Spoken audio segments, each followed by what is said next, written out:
There are a lot of things that I'm happy to admit that I don't really know what I'm talking about, and one of those things is economics. But I would contend that even economists don't know what the hell they're talking about. Like most economists do, if you just say something with enough confidence and make it sound like 5% plausible, then people will just believe you, even after you're proven consistently wrong.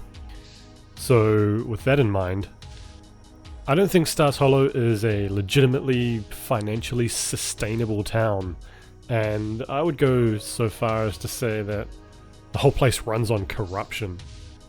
There are plenty of clues which would indicate this. One of the most obvious to me is shown right here at the start of this episode. The events the town throws just don't add up to me. They're usually way too extravagant for the type of event, the number of people that attend the event, or even the amount of money that they're supposed to be raising.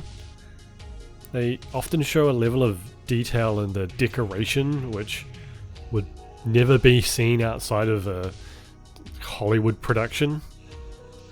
It's always a massive production that like no small town on earth in their right mind would think about funding. Now, Stars Hollow probably has a pretty high tax intake. It's a well-known thing that towns with a high density, like towns with lots of multi-use buildings with commercial at street level and residential above them, they pay more in tax per square meter than sprawling car-infested hellholes like this. So those towns have more money to spend on keeping the town nice, paying for services for the town, maintenance and stuff like that, while those sprawling towns go bankrupt because they can't afford to fix all the roads they built. But Stars Hollow can't even afford to have their own sanitary sewer system. Taylor has decided that septic systems are beneath us, and he wants to go full-on sewer. Everyone has septic tanks still. And it's because they spend all their money on extravagant town events instead of basic town shit. Now, they don't really talk about what this festival is. Seems to be mostly an excuse to put up autumnal decorations, and then they have a can drive halfway through the episode. I don't know, there must be some kind of public performance aspect to it as well, because Miss Patty is directing some kind of Thanksgiving themed dance thing outside, but we never see this, so who knows. So maybe we assume this is some kind of tourist attraction event. Most of the events they put on are justified as tourist attractions, and really this town probably mostly survives on the tourist dollar. I mean, why do you think there are so many random people walking around all the time? But who would come to this tiny town in the middle of Connecticut just to look at some pumpkins and a couple of scarecrows? Like, nobody, that's who. Okay, so let's assume it's a charity event. They're collecting food for all the homeless people in Stars Hollow. All the homeless people just out of shop. All those struggling families in Stars Hollow. The only thing keeping them out of poverty is a few cans of free beans. If there are so many struggling families in Stars Hollow, why is the primary decoration for this festival a bunch of pumpkins? Those pumpkins is food, dog. There are three main things you can do with a pumpkin, but in America, for some reason, they only do two of those things. Look how many pumpkins there are. And don't tell me these are fake decorative pumpkins. Are you saying that the Stars Hollow Autumn Festival Committee went out and bought 900 fake pumpkins and were hoping to recoup the costs by collecting some canned beans? Come on. Every time they have one of their wacky festivals, something fishy is going on. Later in this season, we have the classic Firelight Festival. I think this one is more of a tourist attraction thing. There's a whole backstory to this one, based on the town's founding. But it's ultimately just kind of a shit bonfire, and some stalls to buy flowers and nuts. Cool. And they have to make all the townspeople sit up, which inevitably ends up with someone almost murdering Lorelei. Town is one lawsuit away from complete bankruptcy. How about the Festival of Living Art? Imagine how much it costs to put on a production like that. Stage construction, AV equipment, costumes, building the sets, professional makeup people, and all of this so you could put on a show in front of 120 seats, and it's not even full. It can't be a tourist event if only 120 people can come, and they don't even fill the seats up. And it didn't make any money. The whole event must have been free because Gil just shows up to check it out. And I don't want to shit talk the dance marathon, but come on. They're raising money to buy a tarpaulin to cover the bridge with? Like, just go to the store and buy a couple. They're cheap. They set up this whole dance event with a live band, lighting, PA system. Just spend that money on the tarp. And that event must have been a giant waste of money because years later they're still trying to save the damn bridge. In season 7 they have a knit-a-thon to try and raise a measly 10 grand to save the bridge again. But they spend an insane amount of money on this event. Look at all this decoration. This thing alone probably cost 10 grand. And then the whole thing is kind of a failure until Chris just hands over the money they need, rendering the whole event pointless. These events are either run by completely incompetent townspeople or, dare I say it, a mastermind grifter bleeding the town dry. Let's come back to our little autumnal can festival, shall we?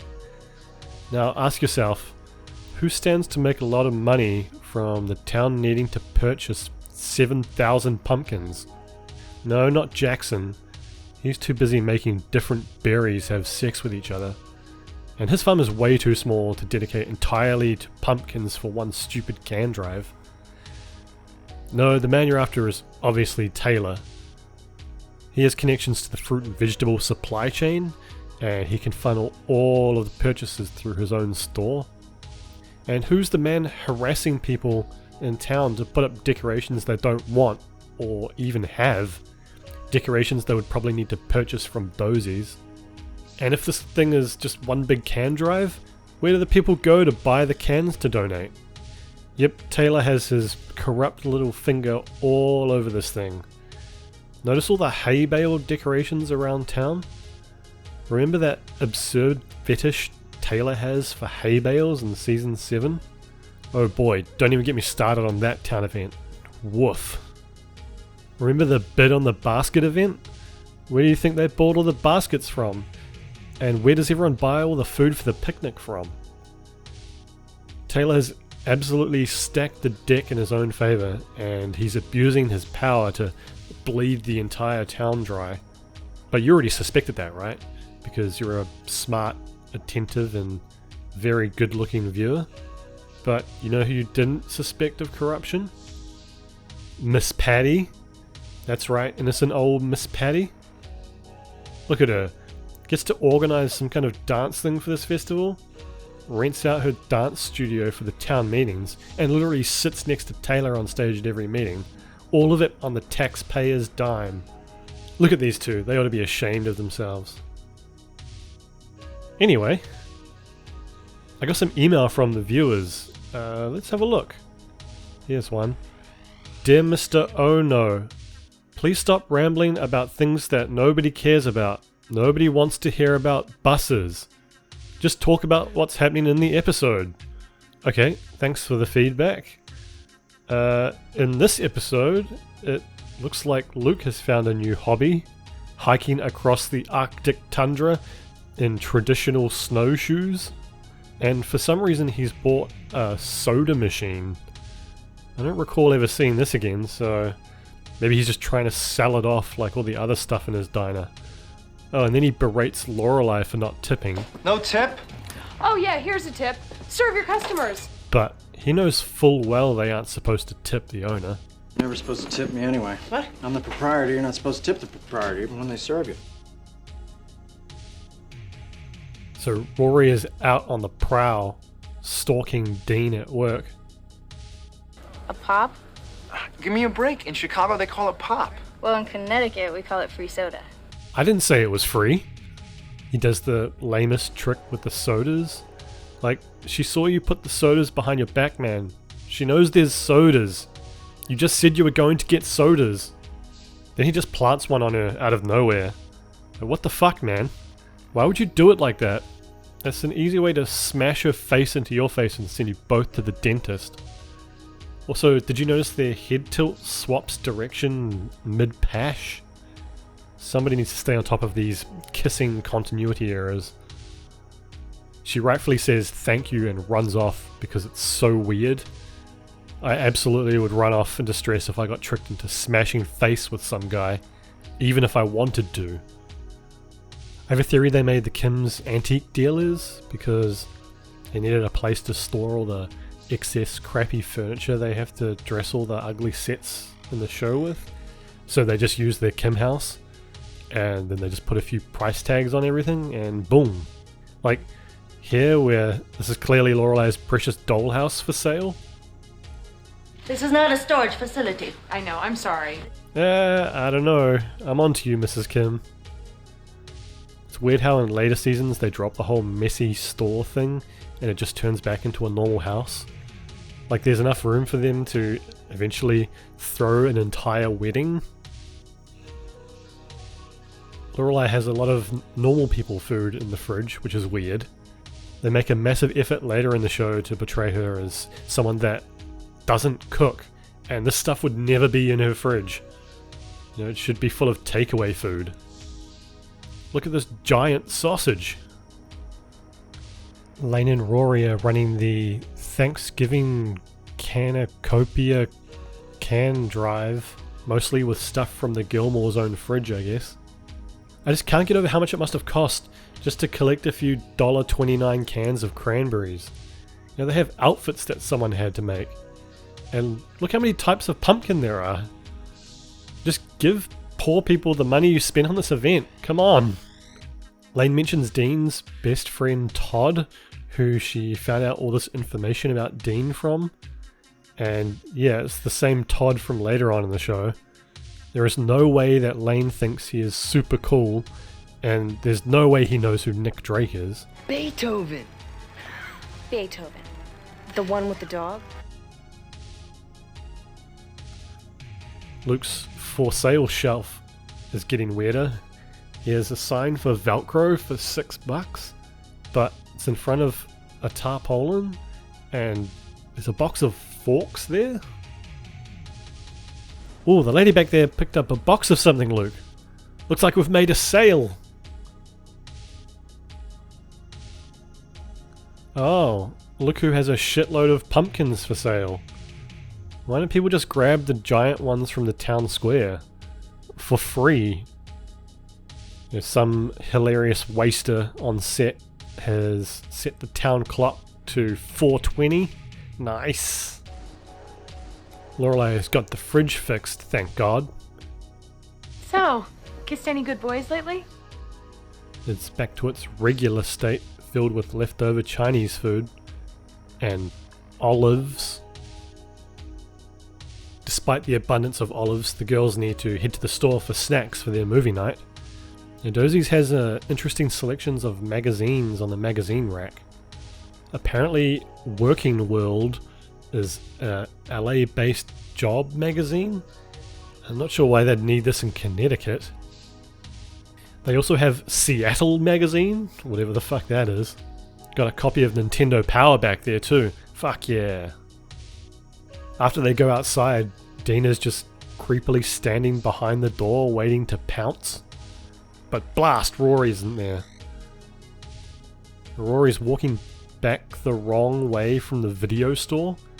We all know it's down this way, opposite the stationery store. I know I say this every episode, but there are just so many people out on the street in this episode. There's people everywhere. Maybe I was wrong. Maybe people will come from all corners of the planet just to look at pumpkins. Why are they eating dog roll? I know it's a spread of disgusting food, but dog roll? Come on, guys. I think Rory went out and bought a copy of Pink Moon right after she found out that Dean was a big Nick Drake fan from Lane. Or did she pull out a copy she already had and put it on top of her CD player just to impress Dean. How convenient that it was right there. Nice chicken. Sorry to all the Dean fans, but God, I hate him. How did Suki even know that Dean was there? It's not like they have a WhatsApp group back then, and she just texts Suki every detail of her life. Hey, it's Joe. I love Joe. There should be more Joe, I think. Their pigging out night appears to be them having 2 slices of pizza each. You take it easy, guys. There's lots of dog roll to get through.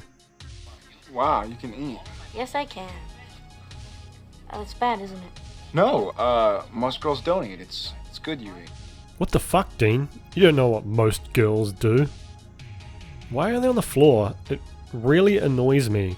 They do this later on in the show while watching TV too. Why do they hate furniture so much? Rory is my daughter. Ah, here comes the talk. Shut up, Dean. No, Lorelei's bed here is only slightly less ugly than the bed that she hates later on. You know, the one that Luke gets her. So, yeah. Oh, that reminds me. I got another email from a viewer. Let's take a look. Hey man, why don't you ever say what you think of each episode? It's not a review if it's just you complaining about pointless things. Also, nobody cares about buses and... Okay, thank you for your email. What did I think about this episode? I don't know. I was kind of annoyed when I noticed the TV in Lorelei's room. Like, wait, have they had 2 TVs this whole time? Or did she move the TV back upstairs and immediately throw some of her shit over it? They just got 2 of the exact same TVs? Why would you do that? Was there a 2-for-1 sale or something? And get a bigger TV, damn it. You're supposed to be a movie fan.